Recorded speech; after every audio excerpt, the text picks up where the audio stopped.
mungkin pertama kali aku ngeliat video coach. Cuma intinya ya ada yang ngerilis, emosinya hilang. Pertama kali yang ada di otak gue adalah, alah Mel Gedes gitu.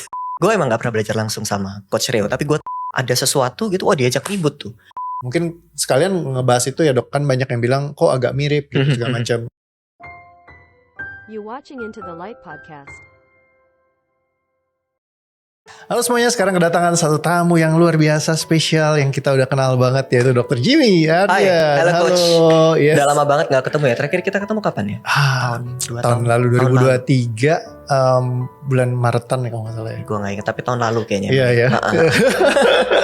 So ya seru karena ngelihat sepak terjangnya. Terus dari dulu memang Dr. Jimmy kan udah, yang teman-teman udah tahu ya, pasti udah rame banget. Dan memang selalu menyuarakan tentang kesehatan mental. Terus juga kamu bisa lihat mungkin di podcast-podcast segala macam. Dan it's been interesting ketika sekarang dia banyak menjelaskan tentang sistemnya yang baru, yaitu ERP, Emotion Releasing Process. Dan udah nerbitin jurnal juga. Congratulations dok. Thank you. Oke. Dan mungkin kita lebih ngobrol-ngobrol lebih banyak ya terkait dengan ERP seperti apa. Terus juga Dok Jimmy kan udah banyak banget nih improving dari teknik-tekniknya atau semacamnya. Jadi mungkin kita bisa sama-sama ngobrol gitu. Thank you loh dok udah datang hari ini. Thank you banget. Justru kehormatan banget diundang sama Coach Reo Teng kalau nyempetin waktunya yang sibuk ini. Gubrak enggak lah. Terima kasih juga udah nyempetin dok. Iya. Yes. Jadi hari ini ya ketemu ngobrol, terus juga kita banyak diskusi dikit ya di sebelum-sebelumnya. Dan dibilang dikit malah lumayan ya, di WA juga cukup aktif. Jadi akhirnya ya seru-seruan sama-sama. Nah kalau misalkan dari Dr. Jimmy, ERP ini sebenarnya gimana sih awalnya sampai akhirnya kepikiran buat kayak bikin gitu? Kalau boleh jujur ya Coach ya, jujur. Awal mula itu start from 1-2 tahun yang lalu. Mungkin pertama kali aku ngeliat video coach di I don't know, TikTok atau Instagram. TikTok yang lebih sering ya. Oh iya. Aku lupa. Ya TikTok Instagram itu. Sih ya. Nah TikTok, di video TikTok itu gue lupa isi video persisnya. Cuma intinya ya ada yang ngerilis, emosinya hilang. Pertama kali yang ada di otak gue adalah, alah Mel Gedes gitu. jujur sumpah. Yeah. The first time I see that, itu rasanya apaan sih nih gitu. Oke. Tapi in that moment tuh gue memang lagi belajar banget soal trauma. Itu I'm in the middle of course-nya Bessel van der Kolk. Itu 7 bulanan 8 bulan gitu. I see. Memang ada prosedur penyembuhan trauma yang cepat ada. Cuma modalitasnya kan banyak ya. Iya, true. Di modalitas itu tuh dijelasin masing-masing tuh sama Bessel, semuanya dari ujung ke ujung. Jadi ngelihat videomu tuh antara nggak mungkin secepat itu gitu lah ya. Bessel pada saat itu memprediksi the next generation buat trauma treatment itu akan kembali ke masa lampau, yaitu hipnoterapi. Dengan satu dan lain hipotesisnya lah, dijelasin panjang banget waktu itu. Pada momen itu gue belajar tuh course hipnoterapinya Pak Adi. Oke. Pas di course itu the first time I see di depan mata gue, maksudnya ada orang traumanya 6 atau 7 biji dibabat dalam satu sesi. Oke. Terus gue kayak anjay. Jangan-jangan gue yang salah, sebenarnya si Coach Reo yang benar. Sumpah itu yang gue pikirin. Karena begitu itu kebuka kan, jangan-jangan paradigma gue yang selama ini salah. Jangan-jangan gue dengan ego psikiater gue nih, dengan kepakaran yang luar biasa dan maha cerdas dan maha tahu semuanya ini nih yang jujur kan. Boleh dong jujur, kesombongan sendiri boleh dong. Iya. Dan itu yang kemudian menelurkan ini jangan-jangan gue yang salah. I see. Hipnoterapi itu bagus, menurut gue tuh bagus banget. Apalagi guru gue Pak Adi itu cantik banget mainnya. Problem dari hipnoterapi adalah durasinya lama. Pasien gue banyak. Paling pusingnya. Gak bisa kayak gitu dong. Gue tetap bisa ngelakuin, cuma gak mungkin routinely. Kalau gue ngebatasin jumlah pasien lebih gak mungkin lagi. So I need something else. Nah di sini nih kemudian gue pikir I need something new. Dan di sini sebenarnya kalau boleh jujur, gue terinspirasi banyak sama Aduh susah banget ngomongnya. DOA coach. Oke. Gue emang nggak pernah belajar langsung sama Coach Reo, tapi gue tahu apa yang dilakukannya ternyata bukan Bel Gedes teman-teman. Thank you. Ya. Gue nggak pernah belajar langsung bukan karena nggak mau, lebih ke nggak sempet aja. Kalau ada kesempatan gue datengin nih orang nih. Ntar gue datengin ya. Siap dok. Tapi gue terinspirasi banyak hal dari at least video lu. Thank you. Salah satunya misalnya emosi itu bisa dilepaskan sesederhana bernafas. Gue ngeliat ada kesamaan dari beberapa teknik. Internal family system juga ngelepasinnya gampang. Ada teknik Pak Adi namanya the heart technique, itu juga ngelepasinnya gampang. Gue jadi mikir jangan-jangan emang bisa dilepasin versi gampang. True. Gak harus yang ribet-ribet. Nah itu ide pertama di mana klik gitu. Oke. Gitu. Jadi salah satu ide besarnya adalah kita bisa nih rilis dengan simple gitu ya. Jangan-jangan bisa gitu. Dan kemudian ya otak-atik gatuk tuh bahasa Indonesia apa ya? Ya cocok-cocokan gitu lah ya. Itu kalau boleh jujur berbulan-bulan tuh nyocok-nyocokin tuh. Ini campur ini gimana nih gitu kira-kira. I see. Oke. Nice. Berarti jadi karena awalnya ngelihat terus akhirnya jadi ternyata bisa dilakukan. Makanya dulu sempat juga awalnya skeptis juga ya bikin video juga yang kayak masih mana mungkin trauma bisa dihilangin. Gak mungkin. Bukan mana mungkin, tidak mungkin. Jangan dikecilkan itu, tidak mungkin. Bukan mana mungkin. Oke. Dan akhirnya ketika selama ini berarti udah mulai dengan sistem yang baru juga udah bisa ngeliat dong bahwa itu sesuatu yang memang bisa kita replikasikan kan. Sebenarnya akhirnya bisa. Kalau seandainya gue cukup rendah hati untuk ngakuin itu dari awal, mungkin lebih gampang kali ya. Cuma ya jubah putih ini yang mempersulit ya ternyata ya. Tapi itu asik sih yang ketika dokter ngobrol ya, dirimu bilang kayaknya, yuk aku mau bikin legasinya sendiri gitu. I think it's a good thing juga karena kan di ranah rilis ini yang memang sistematik gitu kan.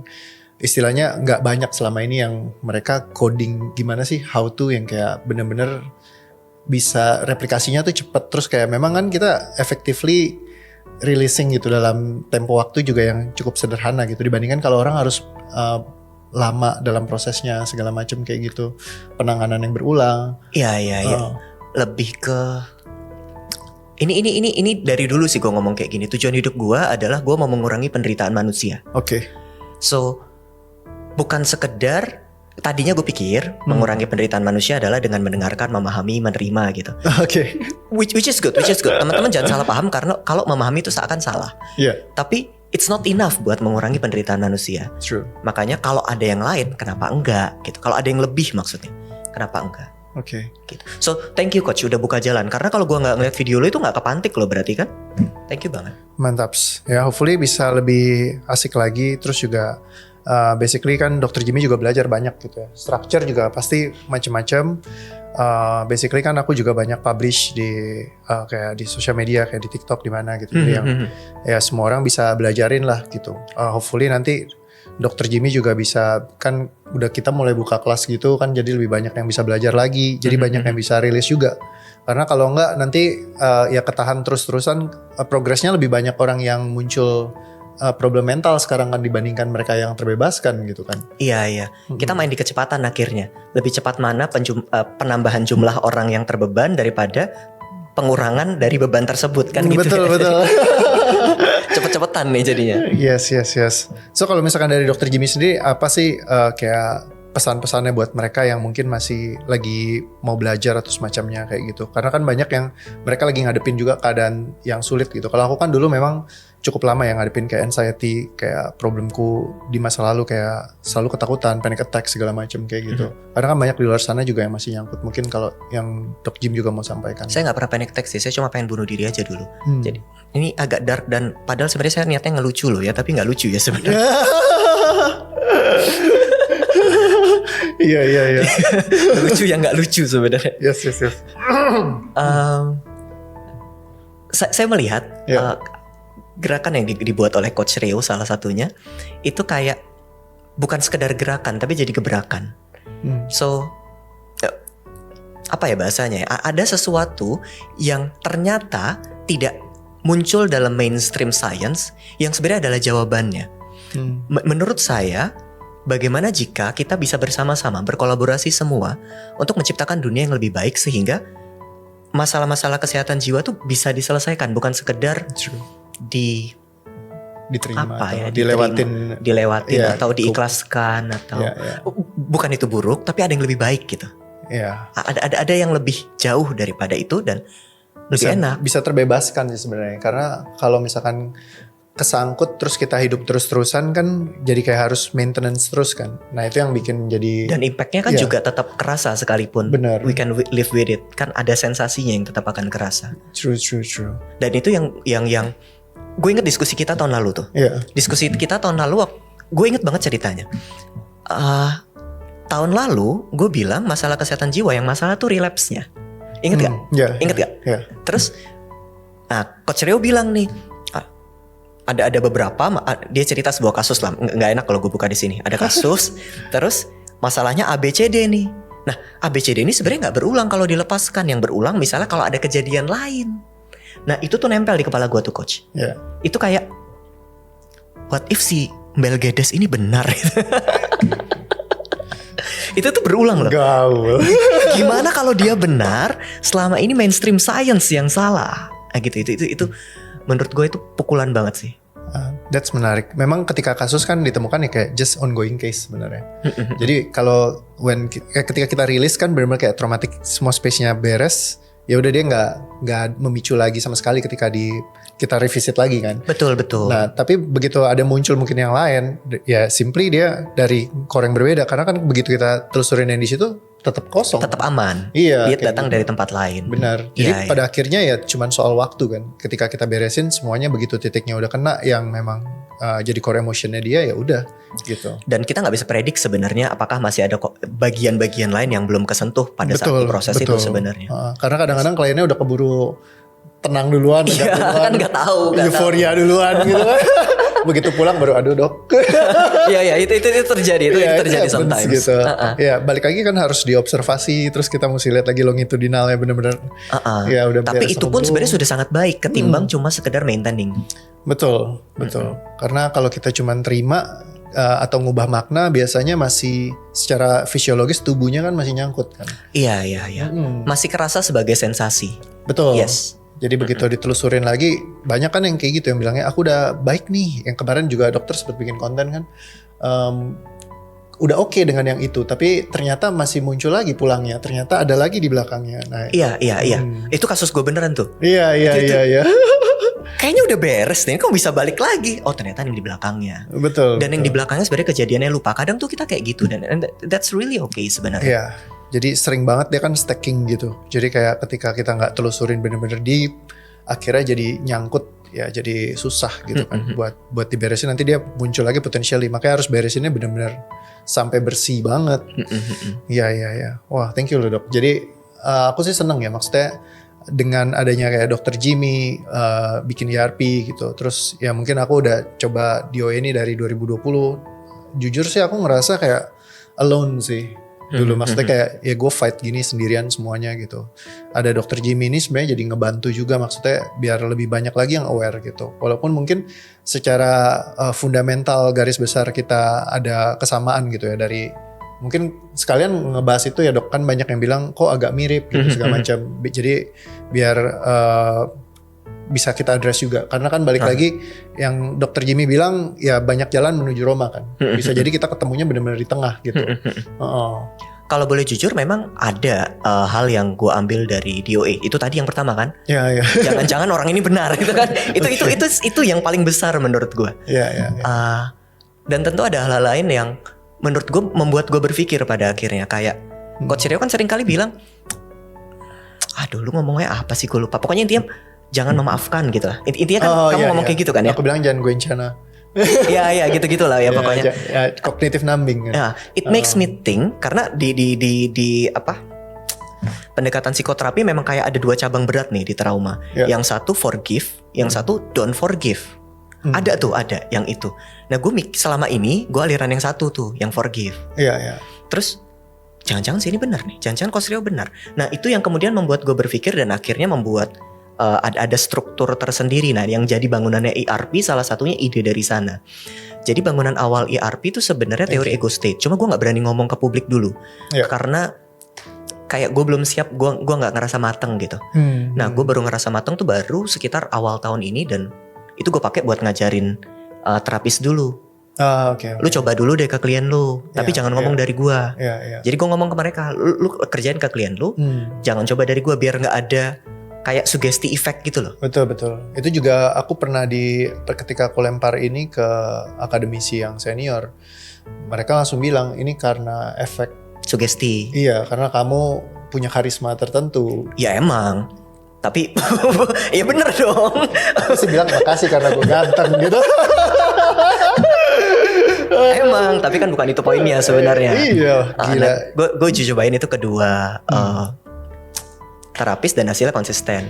So modelnya bongkar di sini nggak apa-apa ya? Iya, silakan. Model teori ego state-nya itu sebenarnya berlapis. Gue menyebutnya 5P. Oke. Person, pain, protector, persona, perpetrator. Oke. Di dalam tubuh kita tuh ada 5 bagian diri, 5 kategori bagian diri. Jumlahnya bisa banyak, tapi ada 5 kategori. Yang pertama adalah diri yang paling otentik. Ini yang biasanya orang sebut sebagai mindful. Ketika kita mencapai pencerahan batin, kalau dalam bahasa tradisional gitu ya. Nah ini nih, si person lagi aktif. Yang kedua adalah pain. Sayang ya, person akan ditutupi pain, jadi dia bisa sakit. Pain ini yang menyimpan memori, emosi, dan belief. Ini yang gue bawain di kelas. Kalau lagi webinar. Gue akan berhenti di memori, emosi, belief, memori, emosi, belief. Sebenarnya yang lagi gue pengen ngomongin adalah ada si pain nih di situ. Pain ini menghalangi person. Nah di belakang pain itu sebenarnya ada lagi. Nah ini yang gak gue omongin. Ini protector. Protector fungsinya sederhana, buat ngelindungi pain. Ini yang bikin kita binge eating, cutting, suicidal, panic attack. Nah ini protector. Sebenarnya fungsinya cuma buat menjaga. Nah protector kan juga punya bebannya sendiri, pain punya bebannya sendiri dong. Ini beda dong. Terus yang keempat adalah persona. Persona ini adalah sisi diri yang pengen gue tampilin ke orang lain. Ini yang punya value nih. Nah, hipotesis gue, ini ada konflik antara persona dan protektor. Si persona nyuruh kita maafin, protektor marah nggak mau. Terus kemudian kita otak-atik gimana caranya biar bisa terima, itu juga kerjaan persona. Padahal yang sakit pain, nggak nyambung jadinya. So, sudut pandang ERP adalah, gue sengaja nggak ngomongin ini di dua seminar karena gue pengen ngasih tahu ada yang sakit. Tapi nanti one day, yaitu hari ini kan udah disebutin, udah dibongkar soalnya. Sebenarnya yang butuh ditelusur bukan cuma pain. Protektor ini kalau nggak dikerjain juga dia punya bebannya, dia bisa bikin repot nih. Persona akan punya belief yang ngaco, yang keliru, yang kadang bisa bikin kita jadi beban. Kalau dalam bahasanya Coach Rio adalah cognitive numbing, buat gue ini persona yang paling luar yang kerja. Makanya kita nggak bisa ngerasain emosi yang di dalam. Dia ada di lapisan paling luar. Di paling luar lagi ada perpetrator. Kalau teman-teman yang belajar psikologi mungkin tahu namanya introject. Nama perpetrator nih introject. Yang kalau di psikiatri, introject gue bocorin ya. Kalau di psikiatri introject tuh harus dipahami, dimengerti, divalidasi. Kalau di RP udah potong aja, ngapain susah-susah, buang. Nah, memang paling enak gitu ketika dia ngunci kan, ya buang aja yang ngunci kan. Udah buang aja perpetratornya, introjectnya dibuang. Ketika itu dibuang, kita bisa lebih gampang masuk ke sisi-sisi yang lain gitu. Itu sudut pandang gua. Memang kalau sekilas ada banyak kemiripan ya. Maksudnya pas ketemunya di tengah gitu. Dan Dr. Jimmy juga kan punya pandangan-pandangannya, terutama kan memang dari psikiatri kan udah lama ngambil SPKJ-nya di 2019 ya, Dok, yang selesainya ya, atau gue lupa 2019 kayaknya selesainya. Betul. Jadi dari sana juga kan pasti banyak banget yang dibelajarin, terus juga aktif banget belajar ke sana sini gitu. Jadi sesuatu buat ketemu di tengah itu sangat-sangat mungkin gitu. Jadi kayak ya bisa aja gitu. Sampai hari ini ya mungkin aku lebih banyak kayak bahasa-bahasa yang sederhana, simple karena dari pengalaman yang aku lewatin kan. Which is banyak juga belajar sana sini. Tapi kalau aku kan mungkin gak lewat akademik. Jadi lebih banyak ikut course. Terus kayak ngambil license segala macam. Makanya akhirnya bisa ya nyusun-nyusun gitu. Dan salah satu yang building blocks paling asik memang ketika aku belajar sama Dr. L. Michael Hall yang ini si bukan NLP apa? Neurosemantics. Iya, neurosemantics. Karena kan dia bikin NS, jadi banyak bicara tentang meta program, which is itu juga di CBT banyak dibahas.